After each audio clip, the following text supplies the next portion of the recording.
Assalamualaikum warahmatullahi wabarakatuh. Eh, jadi anak-anak sekalian, hari ini Ustadz mau kasih kisi-kisi untuk pelajaran informatika ya. Dan untuk kelas 7, kisi-kisinya adalah seputar flowchart. Jadi telah dijelaskan flowchart itu adalah diagram yang menggambarkan bagaimana sebuah aplikasi bekerja. Nah, sebenarnya ada banyak simbol flowchart ya, ada banyak nama dan ada banyak fungsinya. Tapi yang kita pelajari untuk sementara hanya ada 5. Nah, ada 5 simbol. 5 simbol ini anda sekalian kita bisa lihat ada yang model kapsul, tanda panah, ada jajaran genjang, ada kotak, dan model berlian. Nah, sebenarnya flowchart ini fungsinya apa? Flowchart ini anda sekalian, kalau kita ingin membuat sebuah program, nah biasanya itu aplikasinya atau programnya tidak langsung dibuat, akan tetapi dibuat dulu flowchartnya. Flowchart ini dia dibuat kalau kita sudah ketemu sama klien misalnya atau konsumen. Nah, biasanya setelah ngomong atau bincang-bincang sama konsumen, maka dari hasil perbincangan antar programmer dan konsumen, itu biasanya akan ada gambaran program apa yang diinginkan oleh konsumennya. Nah, jadi aplikasinya atau programnya tidak langsung dibuat, tetapi dibuatkan dulu flowchart. Flowchart ini menggambarkan bagaimana aplikasi tersebut bekerja. Nah, di sini ada banyak simbol ya, tapi yang kita akan pelajari atau kisi-kisinya pada kali ini cuma ada 5 yang kita tunjukkan, dan di SMP itu memang dipelajari cuma 5 sampai 6. Nah, di sini kita sebutkan 5 saja. Yang pertama itu adalah simbol kapsul. Nah, ini fungsinya untuk apa, Anda sekalian? Jadi fungsinya untuk memulai atau mengakhiri program. Jadi maksudnya adalah kayak ini ya, kalau misalnya ada sebuah aplikasi di smartphone atau di HP kalian, nah itu simbol ini digambarkan dengan ketika kita mengklik icon dari aplikasi tersebut. Jadi ketika aplikasi tersebut ikonnya ditekan, itu sama halnya memulai aplikasi. Nah, itu di flowchart disimbolkan dengan simbol kapsul ini. Nah, ini ceritanya atau istilahnya ketika icon di HP diklik ya, anggaplah program HP yang mau dibuat. Jadi flowchartnya itu dimulai dengan start. Begitupun dengan end ya, atau mengakhiri aplikasi. Jadi ketika aplikasi dimulai atau aplikasi tersebut berhenti digunakan, maka simbolnya adalah simbol kapsul ini. Nah, yang kedua ada tanda panah. Tanda panah ini fungsinya sebagai penghubung antar setiap simbol flowchart. Jadi nanti ada simbol flowchart yang banyak. Ini dihubungkan oleh tanda panah ini. Terus ada input dan output. Nah, contoh ya misalnya ketika aplikasi dimulai, berarti simbolnya adalah kapsul. Nah, setelah aplikasi dimulai, apa yang terjadi? Misalnya ada input atau kita diminta untuk memasukkan nama misalnya. Kan ada aplikasi begitu ya. Ketika aplikasi itu selesai diinstal, kita tekan ikonnya, artinya aplikasinya sudah dimulai. Nah, tiba-tiba muncul form dan kita diminta untuk mengisi nama kita misalnya. Nah, itu adalah input ya. Jadi kalau kita diminta untuk mengisi, berarti dia adalah input. Misalnya masukkan berat badan, masukkan tinggi badan, masukkan nama, masukkan username, masukkan alamat. Nah, itu istilahnya input. Ikonnya adalah jajaran genjang. Nah, baik. Nah, begitupun dengan output. Output juga ikonnya adalah jajaran genjang. Ikonnya adalah jajaran genjang. Jadi kalau tadi input itu kita diminta untuk memasukkan data, misalnya nama dan seterusnya, output itu berbeda. Output itu dia menampilkan. Output itu adalah menampilkan. Nah, contoh misalnya selamat datang bla bla bla. Selamat datang disebutkan namanya dan seterusnya. Maka itu adalah output. Atau misalnya ketika kita selesai membuat status misalnya, biasanya ada pemberitahuan status berhasil diedit atau status berhasil diupload atau gambar berhasil diupload. Nah, itu adalah output. Itu adalah output anak-anak sekalian. Nah, jadi kalau dia adalah memasukkan sesuatu, dia input. Kalau dia menampilkan sesuatu, itu disebut dengan output. Nah, nanti kita akan kasih contoh. Berikutnya adalah proses ya. Proses ini misalnya kalau aplikasi itu melakukan sesuatu. misalnya menghitung ya. Contoh kita membuat sebuah program di mana programnya dia menghitung luas segi 4 misalnya, atau persegi panjang. Nah, di situ itu kan ada proses. Untuk mendapatkan luas itu kan panjang kali lebar. Nah, perkalian ini itu disebut sebagai proses. Atau dia terjadi di proses dan simbolnya adalah segi 4. Nanti kita akan perlihatkan contohnya.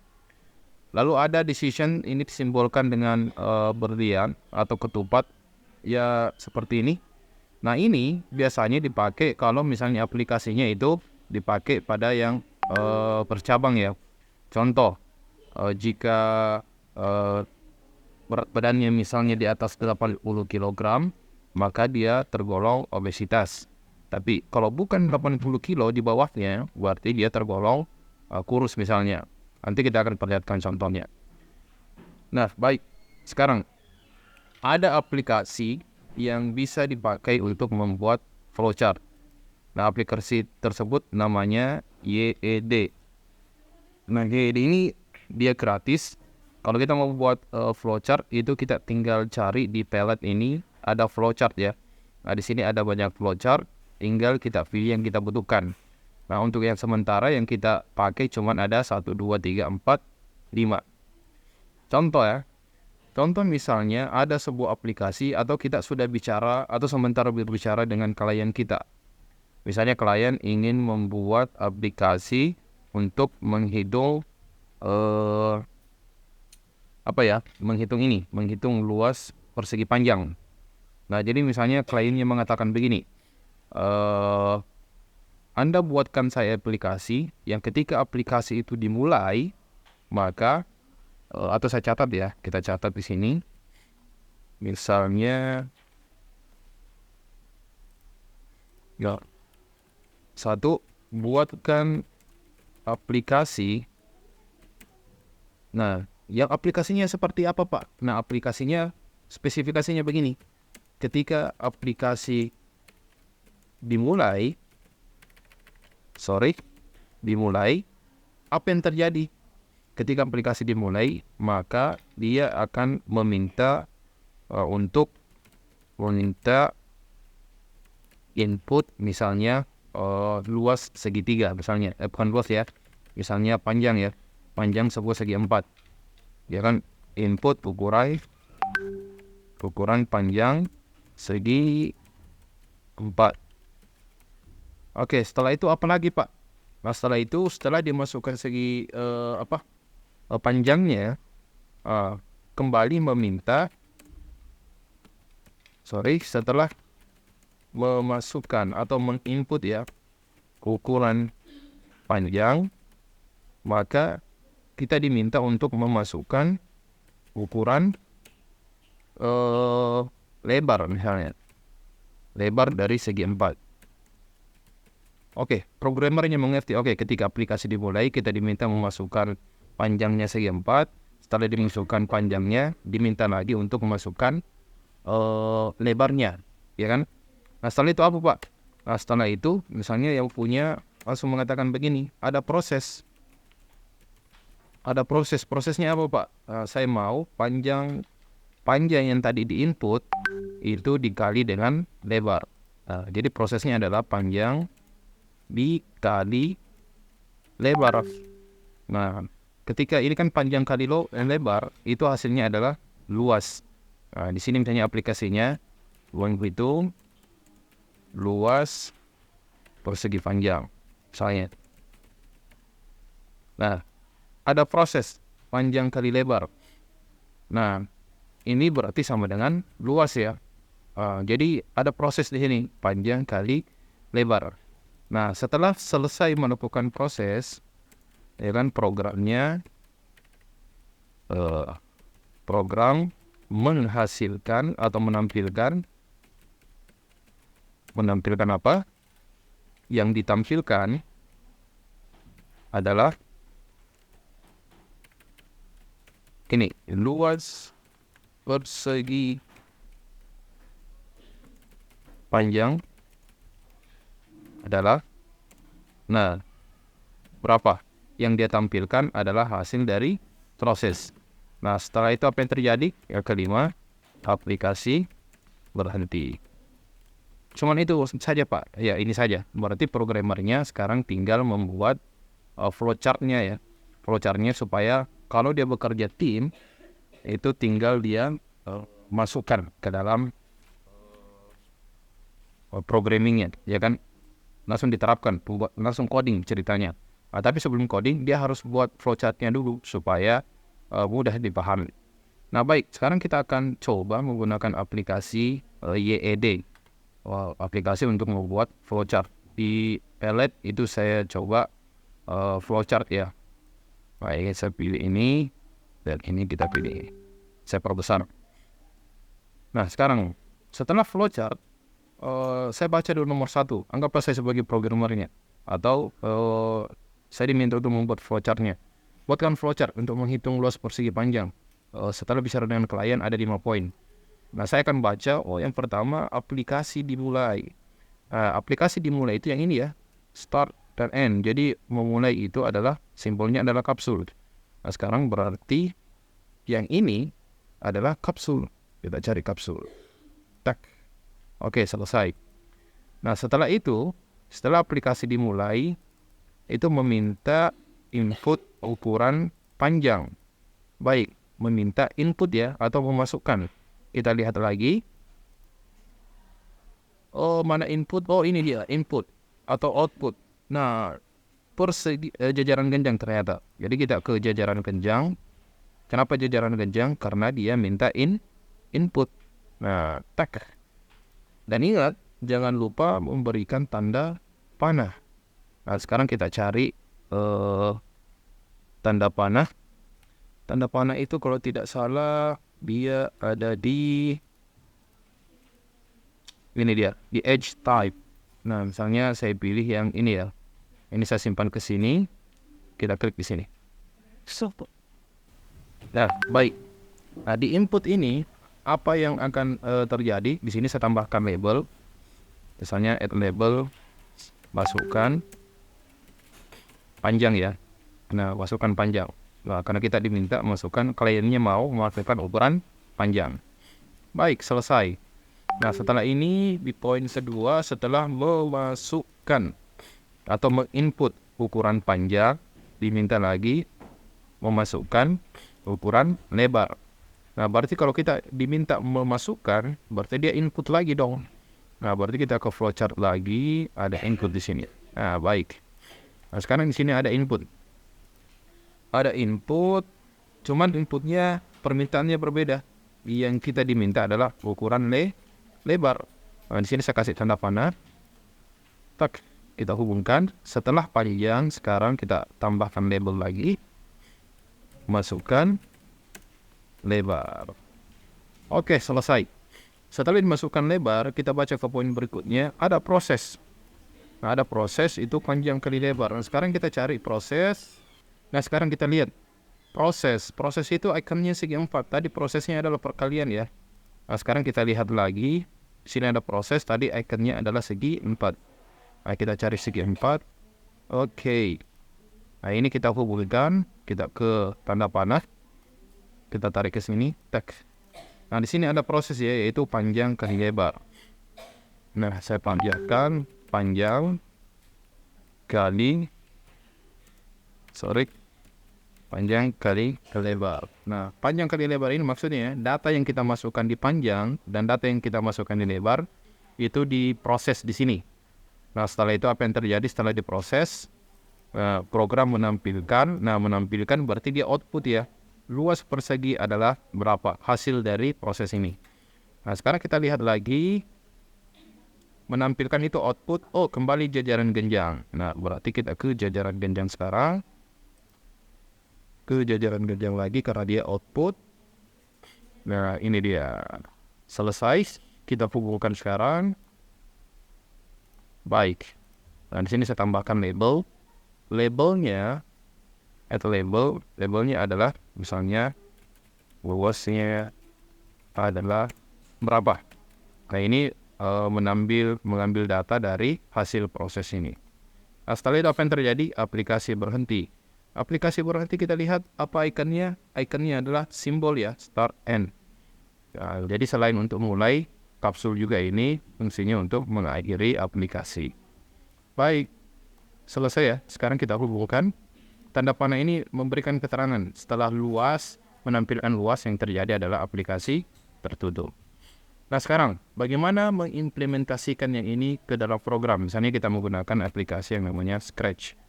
Jadi kita buka.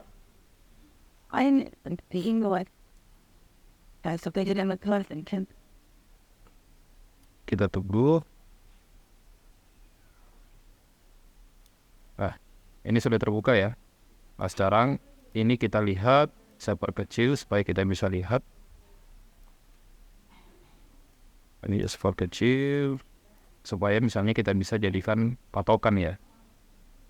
Nah, baik. Sekarang kita mulai. Ini saya perbesar sedikit lagi. Nah, sekarang saya akan membuat program berdasarkan flowchart ini.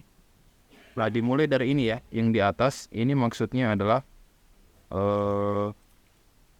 mulai ya. Mulai. Yang ini adalah label stop atau berhenti. Nah, baik. Kita mulai dari mulai. Nah, mulai kalau di Scratch itu ada di event when go click. Bendera ini maksudnya adalah go atau memulai. Ketika aplikasi dimulai, apa yang terjadi?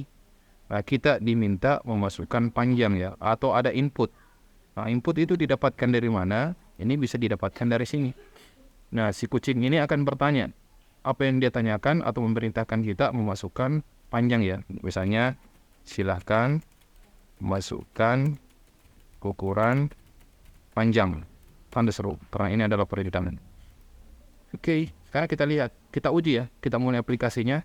Aplikasi dimulai.